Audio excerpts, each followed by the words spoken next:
जय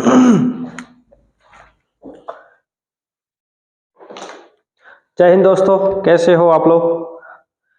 देखिए 8वीं क्लास का एक रिकमेंड आ रही थी कि भाई 8वीं क्लास की एक क्लास ली जाए, और 8वीं क्लास में जो ज्योग्राफी है उसका बहुत इम्पोर्टेंट बच्चों को मुझे देना था। इम्पोर्टेंट एक पार्ट है जिसका खनिज के बारे में बताया गया है। तो खनिज क्या है, खनिज की उत्पत्ति कैसे होती है, खनिज कहाँ पाया जाता है, खनिज होता है क्या है, इसके बारे में आज हम थोड़ा सा अध्ययन करेंगे। आप पत्थर यूज कर रहे हैं, ये भी एक खनिज है। आप मिट्टी यूज कर रहे हैं ना, ये भी एक खनिज है।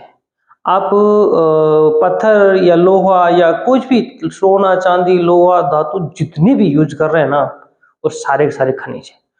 खनिज का मतलब होता है कि उनका एक रासायनिक संगठन होता है और निश्चित होता है, उसमें कोई चेंजेस नहीं होता, निश्चित अनुपात होता है।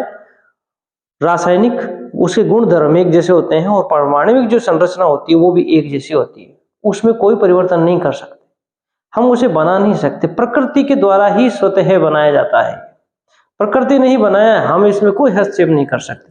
फिर दूसरी चीज कि ये जो खनिज होता है ना,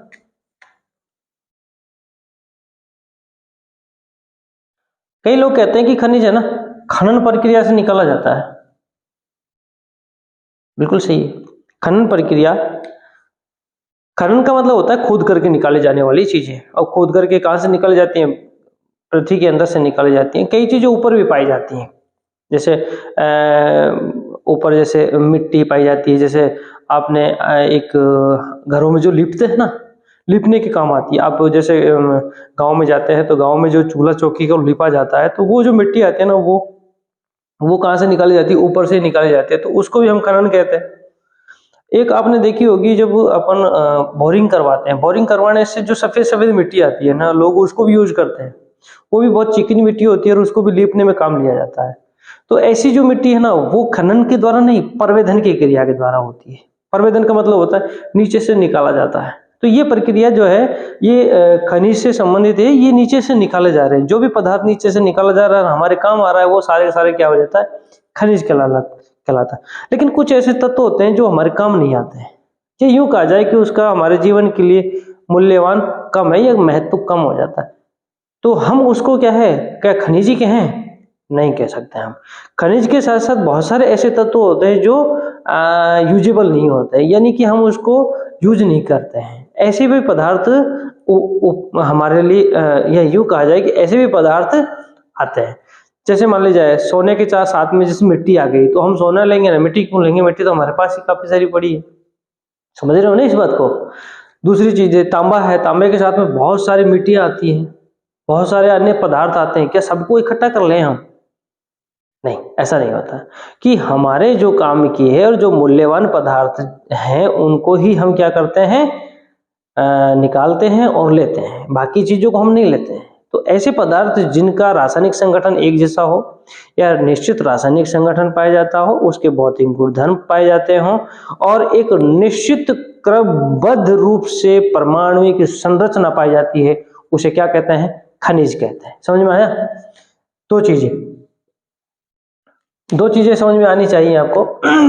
खनिज, एक तो इसकी क्रमबद्ध परमाणुविक संरचना होती है, ठीक है। दूसरी चीज क्या होती है इसमें? निश्चित रासायनिक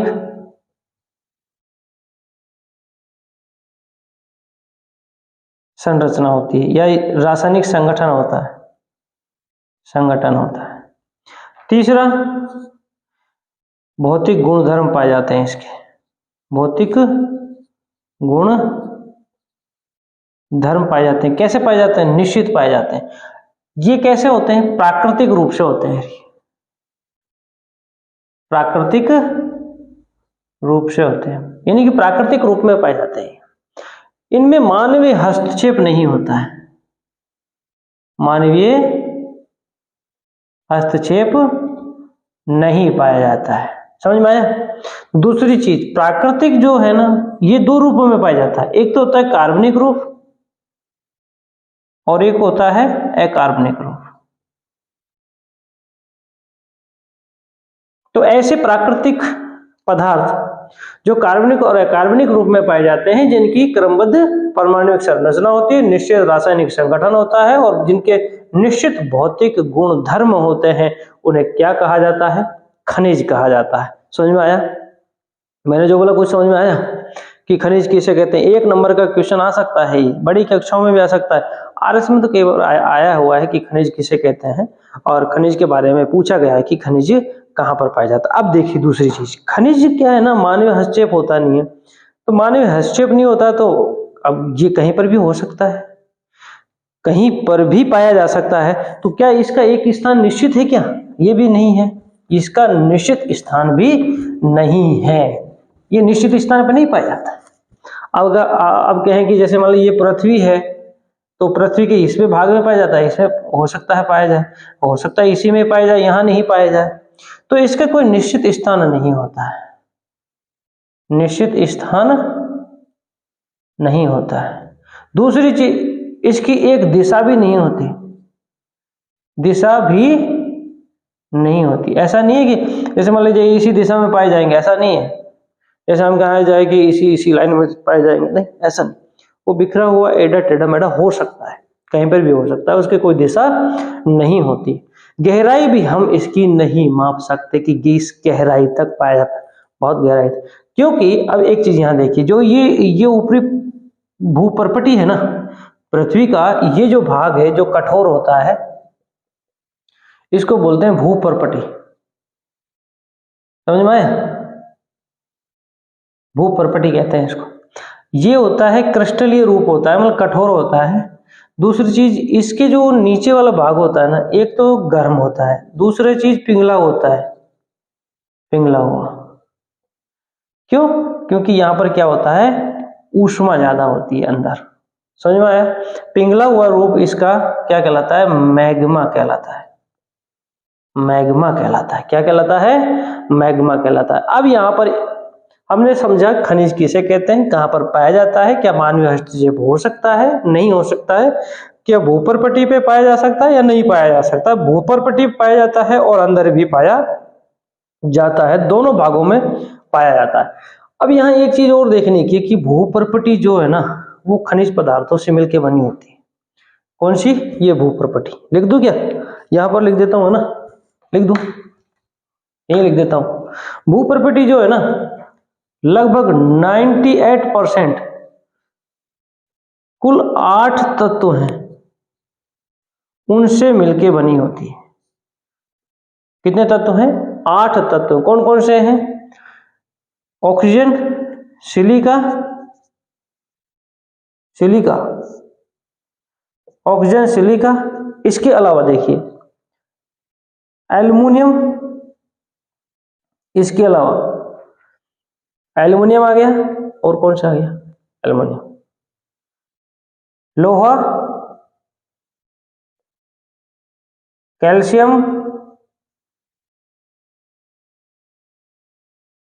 मैग्नीशियम,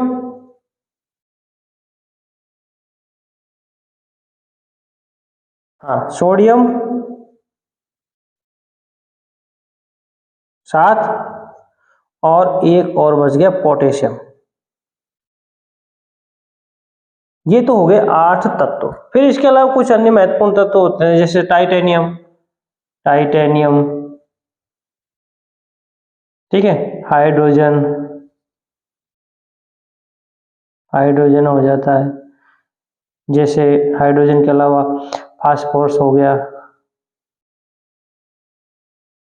है ना, इत्यादि। बहुत सारे ऐसे तत्व हैं जो मिलकर के क्या करते हैं, भूपर्पटी का निर्माण करते हैं। और ये जो 8 तत्व है ना, ये कितना निर्माण करते हैं? 98%। मतलब ये कि ये जो 8 तत्व हैं, ये भूपर्पटी के निर्माण के लिए अत्यधिक महत्वपूर्ण है। ठीक है, समझ में आया? 8 महत्वपूर्ण तत्व हैं, कौन कौन से? याद रखना है इनको कि भूपर्पटी का जो निर्माण 98% जो भूपर्पटी का निर्माण हुआ है वो 8 तत्वों से हुआ। अब देखिए 8 जो तत्व है ना, ये 8 तत्व मिलकर के किनका निर्माण कर रहे हैं? खनिजों का। किनका निर्माण कर रहे हैं? ये खनिजों का। अब आप एक चीज आइडिया लगा सकते हैं कितने खनिज हो सकते हैं भाई? 8 से कितने बन जाएंगे? 10 बन जाएंगे, 20 बन जाएंगे, 40 बन जाएंगे, कितने बन सकते हैं? अनुमान लगाइए आप, बताइए बताइए भाई साहब। 8, ये कम से कम भी 2800 खनिजों का निर्माण करते हैं। कितना? आपकी किताब में आ सकता है 3000। 2800 खनिजों का निर्माण करते हैं।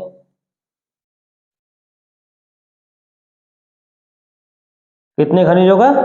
2800 खनिजों का निर्माण करते हैं। पता चला कितने तत्व? 8 तत्व कितने खनिजों का निर्माण कर रहे हैं? 2800 खनिजों का निर्माण कर रहे हैं। ये ध्यान रखना। ये थी आपकी खनिजों की बात। अब आपको बात करते हैं, ये छोटा सा एक टॉपिक है आपका खनिज का। इसके अलावा मैं आपको और चीज बता देता हूं इसमें।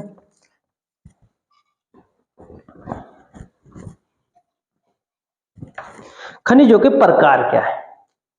खनिजों के प्रकार, अब देखिए प्रकार में ना हम संरचना के आधार पर लेंगे।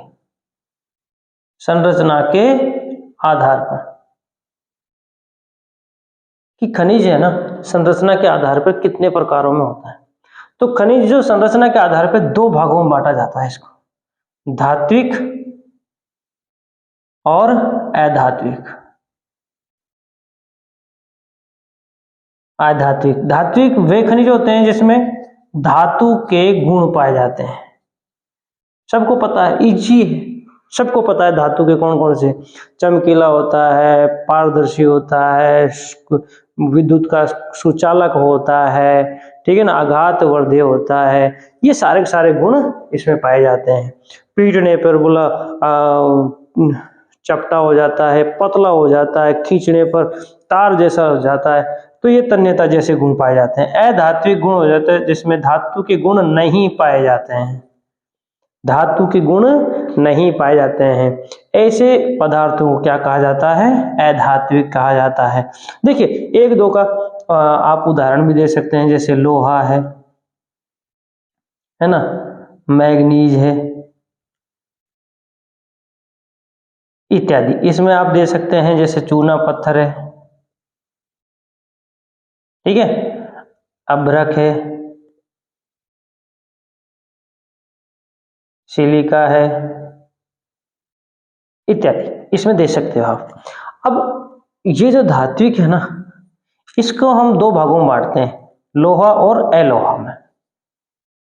लोहा के गुण पाए जाते हैं और अलोहा, मतलब ऐसे खनिज जिनके साथ लोहा पाया जाता है और जिनके साथ लोहा नहीं पाया जाता है, ऐसे धात्विक। और ऐसे इसमें एक बहुत महत्वपूर्ण जो है ना अधात्विक जो पदार्थ है वो है खनिज ईंधन। कौन सा है? खनिज ईंधन बहुत इंपॉर्टेंट है वर्तमान युग के लिए। कौन कौन से? जैसे पेट्रोलियम, पेट्रोलियम पदार्थ। दूसरा कौन सा है? कोयला। समझ में आया? ये किस में आएगा? अधात्विक में आ जाएगा। इसके अलावा पेट्रोलियम, इसके अलावा यूरेनियम भी आता है इसमें, यूरेनियम आ जाएगा खनिज ईंधन में। समझ में आया? लोहा में कौन कौन से आ जाएंगे? लोहा में लिख लो, लोहा के जिसमें वे खनिज पदार्थ जिनके साथ में लोहे के अंश मिले हुए होते हैं, लोहे के तत्व मिले हुए होते हैं, उन्हें लोहांश लोह धात्विक कहा जाता है। और ऐसे पदार्थ या ऐसे धात्विक खनिज जिनके साथ में लोहे के गुण या लोहे के पदार्थ या लोहे के तत्व नहीं पाए जाते हैं या लोह खनिज तत्व नहीं पाए जाते हैं, उन्हें अलोह धातु कहा जाता है। तो इस प्रकार से हमने इनके बारे में थोड़ा थोड़ा, जैसे इसमें लोहा आ जाएगा, लोहा आ जाएगा, मैग्नीज आ जाएगा और क्रोमाइट आ जाएगा, माइट आ जाएगा। इसमें आप लिख सकते हो सोना, चांदी, सीसा, जस्ता, तांबा इत्यादि। बहुत सारे हैं जो अलग अलग पाए जाते हैं, ठीक है। इस प्रकार से आपका ये जो है खनन प्रक्रिया के द्वारा, खनन प्रक्रिया 2 प्रकार की होती है। एक तो होती है कूपिका, कुपिका होती है, और एक होती है विवर्त कुपिका। कुपिका तो होती है जैसे ये है, कुआं टाइप हो जाता है, ठीक है, बहुत बड़ा क्षेत्र होता है, ये तो होता है। और एक होता है विवर्त। विवर्त क्या होता है कि जो ऊपरी भाग है ना, उसका उसके नीचे जाते हैं ना थोड़ा बहुत, तो ये हो जाता है परत के ऊपरी जो परत है ना, ऊपरी परत के निकट जो क्षेत्र पाया जाता है उसको हम क्या बोलते हैं, विवर्त कुपिका बोलते हैं। एक दूसरा होता है प्रवर्धन। प्रवर्धन प्रवर्धन का मतलब होता है जैसे पाइप होते हैं ना, पाइप से नीचे से निकाला जाता है, जैसे तेल निकालना हो, गैस निकालनी हो, ठीक है, पेट्रोलियम जो पदार्थ है वो सारे सारे प्रवर्धन प्रक्रिया से निकाले जाते हैं। एक होता है आखनन। आखनन क्या होता है कि जो ऊपरी वाला भाग है ना, उसको हटा हटा करके ऊपरी वाली परत को ऐसे हटा दिए, जैसे अपन कभी आप कभी बजरी लाने गए हो, जैसे ऊपर मिट्टी का एक परत होती है, मिट्टी की परत होती है, उसको क्या कर दिया जाता है, हटा दिया जाता है, और जो उससे जो नीचे निकलती है ना, उसको निकाल लिया जाता है। तो ऊपरी परत के बिल्कुल नीचे उसे कहते हैं आखनन प्रक्रिया। क्या कहते हैं, आखनन प्रक्रिया। समझ में आया। और जो ये होती है ना खनन, विवरत वाली होती है, वो नीचे होती है और नीचे से निकाला जाता है, ठीक है, नीचे से निकाला जाता है, एक कुआं खोद करके या खाई बना करके खोदा जाता है। और ऊपर आखनन होता है, ऊपर वाली परत को हटा करके। प्रवर्धन होता है कि नीचे से छेद करके जो चीजें निकाली जाती है उसे क्या कहते हैं, आखनन, प्रवर्धन कहते हैं। तो ये प्रक्रियाएं हैं खोदने की, खनन प्रक्रिया। ये यूं कहा जाए कि जो है खनिज पदार्थों को कैसे निकाला जाता है। चलो आज इतना ही, कल पढ़ेंगे अगला टॉपिक। धन्यवाद।